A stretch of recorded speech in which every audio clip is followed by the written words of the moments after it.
I too am a Hunter Biden fan. Whores and drugs. Dude, you say what you want about the left. That Hunter Biden guy rocks. When Joe Biden was vice president, I remember tweeting out because Hunter got caught with coke way back then. And I was like, I don't want to live in an America where the vice president's son is not doing coke and fucking whores. Yeah. Then that's what we do here. And I'm like, okay, now it's getting a little weird. It'd be un-American if they didn't. Having a background showing Joe Biden falling up a set of stairs is so funny. I just couldn't agree more with what they said. You guys got clips for days. The Hunter Biden thing was one of those examples where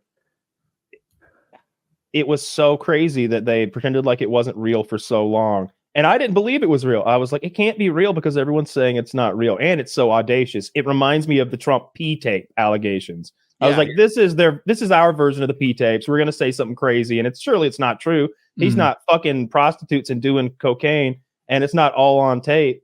But he was. And we've seen it. And say what you want about Marjorie Taylor Greene. I'm from Georgia. So you got what you got.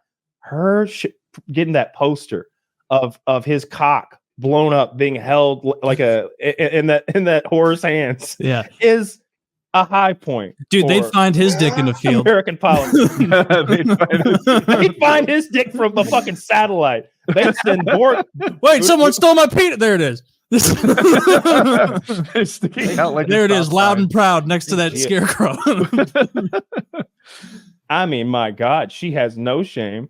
She's done it twice. Dude, the glasses low on her nose, like academically. If she had a lab coat, on and like a pointer, it would have crunched the numbers on the yaw of the shaft, and it's more impressive. We have consulted with a mathematician and a photographic expert, and he has determined this penis is to be 7 3/4 inches. So I am subpoenaing Hunter Biden to have his penis hardened and measured to prove once and for all that this is indeed his penis in the photograph. Like that's. Man, she's got such Ron Perlman face. I don't like it. Does she? I like it. It's hard to look at. She's straightly sexy. I find her very sexy. Oh my! Come on. No, I like the other one. Wow. The one who was getting it on in the movie theater. Yes, she's the looker. Too. I think she was a sugar baby. That's what they say anyway. That she was on Seeking. Yeah. Oh yeah. I believe that. Dirty perverts. Isn't it funny when you look at lefty Twitter? They won't shut up about Donald Trump Jr. being a cokehead. And it's kind of based on his persona. Like he's got the square jaw and the white teeth. And he's like, hey, what? So he looks like a guy who does a lot of coke, but that's just the movie stereotype. And you're like, your guy is leaving coke at the White House. And your whole thing is like, Donald Trump Jr. probably does tons of coke. What? I mean, it seems like the coke is the drug of the successful man. Yeah, right? I get it. The Bidens are successful and cool. We get it, Gavin. They're just coking it up. Well, I guess he didn't limit himself to cocaine. He was also doing meth, which is very low. Are you sure? Are you sure? I thought I heard, or no, crack, right? I hear crack a lot. Dude, I don't know anything. Crack, you're doing meth. Those are all birds of a feather. And I'm not sure about the crack even though. See, I'm not sure about the crack or the meth. Now, I think that like his opponents will call him a crackhead, just because it's worse than calling him a cokehead. It's like he was on 60 Minutes talking about snorting, burning Parmesan cheese that he thought was pieces of crack. He's very vocal about his love of crack. Dude, I tried to Google it. The first headline I found is cocaine residue was found on Biden's gun pouch. Why doesn't the right like him more? What? Why does Biden wait? What do you mean his gun pouch? His gun pouch, dude. I took it to mean a holster. Let me read on and see if anyone who calls a holster a gun pouch is that we're catching strays over here. Man, I was about to show you my brand new gun pouch. And you just keep your pistols in your gun pouches, boy. Like yeah. But no, if it's going to come out that you're doing uppers in the White House and with prostitutes, it better be cocaine because that seems kind of cool. Meth and crack seems all right. There you go. He's asleep with it. That's literally a picture of Hunter Biden with a crack pipe in his mouth. What do you see? Oh, I see Hunter Biden with a crack pipe in his mouth, passed out. Thing in the world. Wow. He's sick and he's getting his temperature read, and that's where your head goes. are you a liberal? You're a liberal, Taylor. I'm a He big smoked more man. Parmesan cheese than anyone when he was addicted to. Weird. Okay. Do you know how fucking coked up you need to be like half a container of Parmesan into smoking it before you're like, this isn't drugs. Fuck. Oh man, no wonder it smells so delicious in here. I was talking to Anthony Cumia about his drug days recently, and he was like, "Yeah, crack is for blacks." But he used a different word. Yeah, he loves that word. He was like, "No, me and my brother would freebase," and I'm like, "I've heard like that's how Richard Pryor burst into flames and it killed John Belushi, but I don't really know what it is. Is it just heroin and coke together?" And he goes, "No, moron, you." It's a really involved process, but you like get ether and you put cocaine in it, and there's some sort of chemical process where it separates. I think what you're essentially doing is de-cutting the coke, and then you scrape the bottom, like where the ether is separated, whatever cut it, with the pure coke, and then you get that out, and then you, I think, smoke that, and you're smoking pure cocaine. I'm sure there's a lot of cokeheads right now going, "No, you fucking idiot." right. They're passed out. They're certainly not. They don't make it this deep in the show. They nod off. Yeah, I have no idea what the mechanism by which freebasing works. I've never tried that. Have you guys ever done uncut cocaine? No, I've probably only done never. Crappy cocaine. I haven't. Yeah, done if cocaine. it makes you think of a nail salon, you're not doing good cocaine.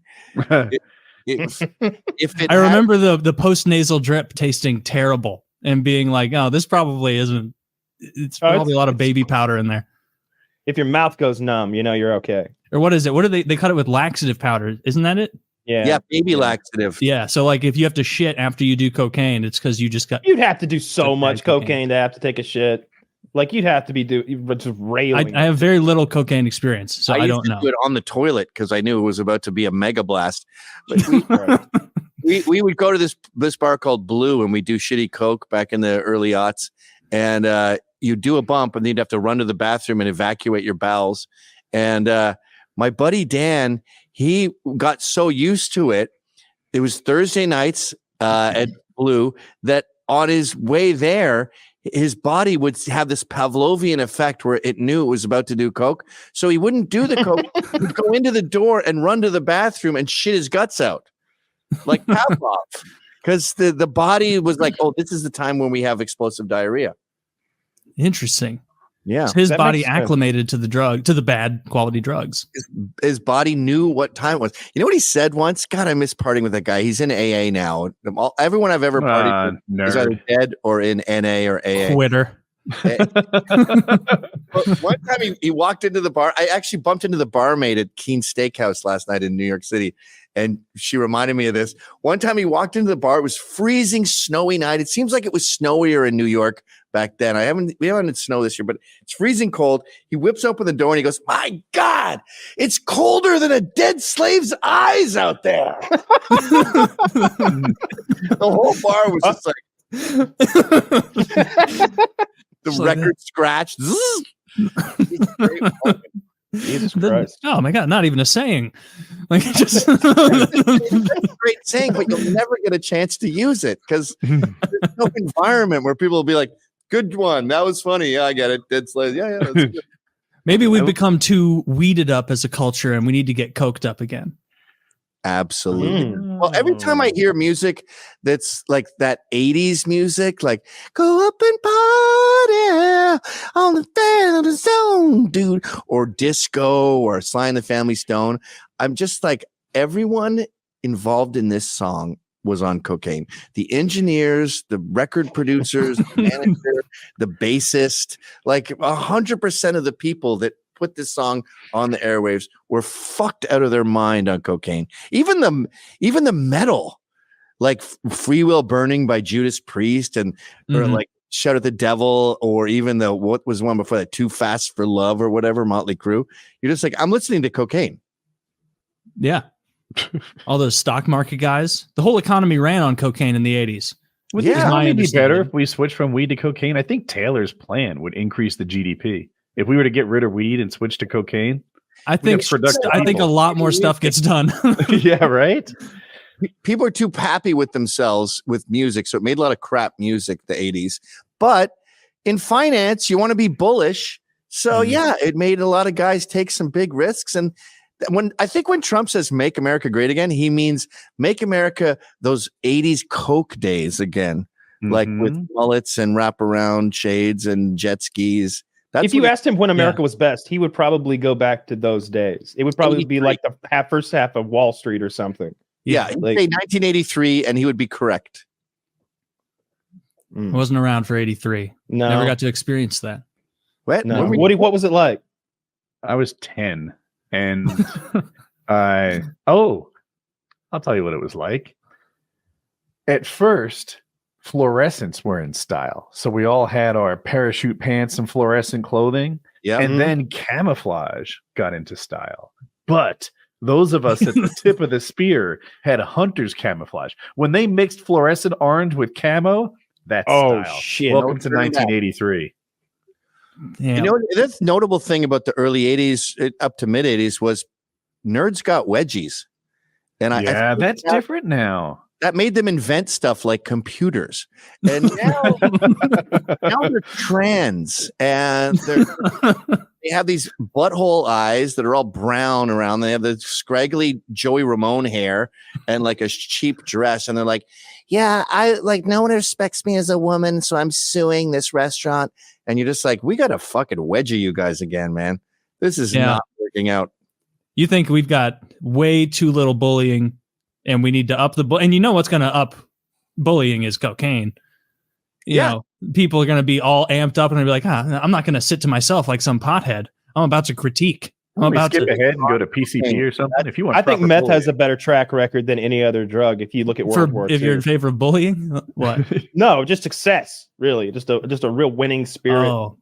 Team efforts in general are fueled by meth. They did lose. The Blitzkrieg was fueled on methamphetamine. Yeah, but everyone beats French in war. All of our pilots have that meth pill in their like crash gear. You know, get them going. It's big in the South. I was in the South recently, and I was fucking exhausted and drunk at like 1:30 a.m. Like, I gotta fucking pack it in. I wonder how everyone else in this bar is doing. And I look around, and it's just bug-eyed alert. Every single person in the bar, teachers, middle-aged people, young people, old people, they all had golf balls for eyes. And I realized, holy fuck, this whole town's on meth. It's like there's down there. The poor parts of the South, particularly like the mountains of Tennessee and North Georgia, where bootlegging back in Prohibition times was a thing, and even later on, inexplicably, they do meth now because they have those places that they used to hide stills. Now they hide meth labs, and they're way up in some shitty mountain that nobody goes in a town with 500 people in it, and so they have like task forces and squads that have to. Oh, dude, helicopter shit and aircraft shit. It's crazy. Here in Missouri, meth is like a sport. Like we have the greatest meth heads as far as the not great in their scale. They're very unpleasant. They're violent.